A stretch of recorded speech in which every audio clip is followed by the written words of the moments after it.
Trying to think for myself. Jesus. I'm sure they'll be useless for it, yeah. But possibly inadvertently. It may happen as things do in this day and age, but I would not choose to use it, no. No, I can't see any reason that I would. And it's cheating. Because it actually goes, Google is a factual thing, whereas where, why and how, and whereas this sounds like it does a bit more than that. I'm a bit old school with regards to technology and whatnot. I tend to steer away from it when I can.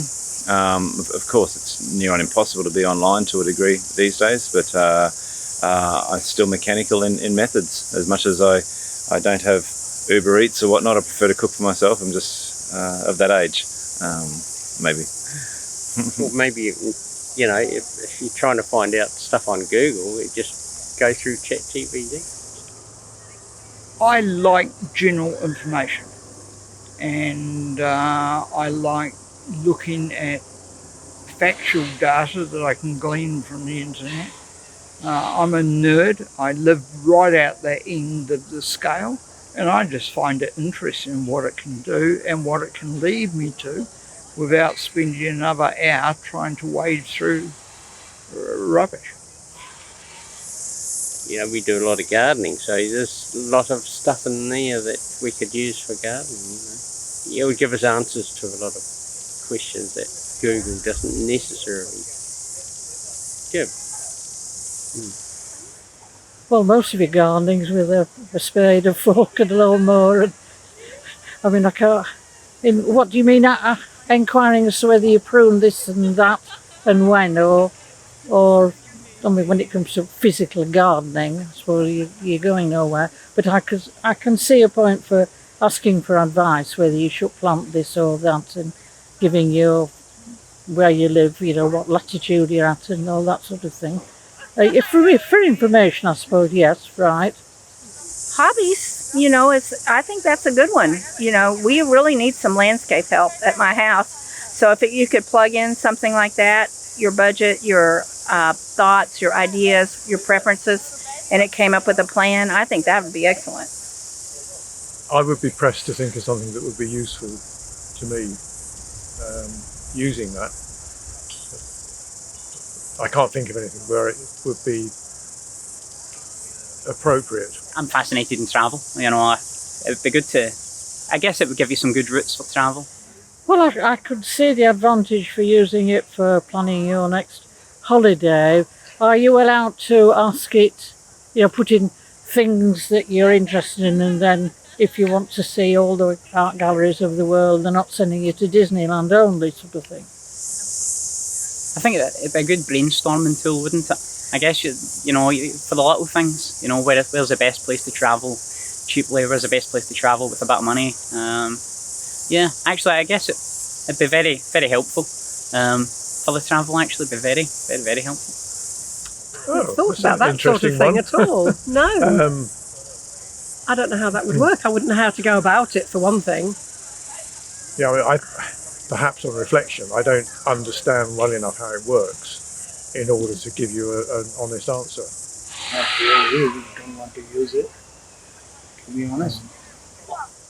Well, when it comes to sort of seeking extra information and maybe... Yes, I think seeking extra information. Yeah, I think it's because we just don't know enough about it. Yeah. Yes, I mean, that I think would be perfectly acceptable. Turn around in 10 seconds from what I first said, yes.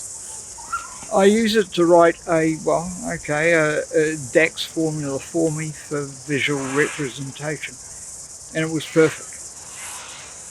It did exactly what I asked it to do. I could see them if they enter their input and it helps them word a cover letter, because I know people who are wonderful at projects, wonderful, energetic, on-time, responsible people, but they're not really good at doing a standardized test, or they're not really good at the cover letter, that sort of thing. So if they could input the data and it could help them put it into words, I think that would be helpful. But to me, the danger of AI, and it's the world's leading research topic for PhD grads at the moment. That's where all the research is, and this is the first of the commercial outcomes of all that research. No, I haven't used it, but I've read that you can ask this intelligence artificial program to do about any research on any, and give his opinion on any kind of subject. So it looks like it's going to be the artificial intelligence that would manage our life if we don't care. I don't know though who moderates chat and whose truth you're going to get, and that's the problem with artificial intelligence. It's not artificial, it still has to be programmed by someone. I know that it's a big question now. We have to ask what we do with all the information we get. What do we do with it? How we use it? And I think it's part of life. We don't have change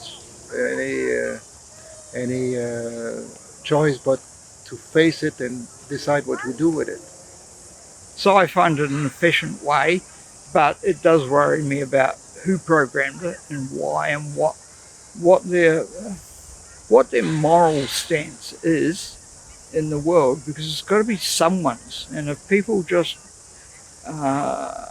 unknowingly take the information on as fact, we could get in a real mess. Where do I obtain narcotics, for instance? And what is the price of them? I think that could be a bit dodgy, especially if you're in Singapore when death is the penalty for it. So, yep. It can mislead, obviously, and that's what the programmers have allowed it to do. Why that is, I don't know. If you ask them a question like the war in Ukraine, you're going to get either Ukrainian view or Russian view. That'd be two completely different essays. I don't know if it can differentiate between the two. I've never tried it.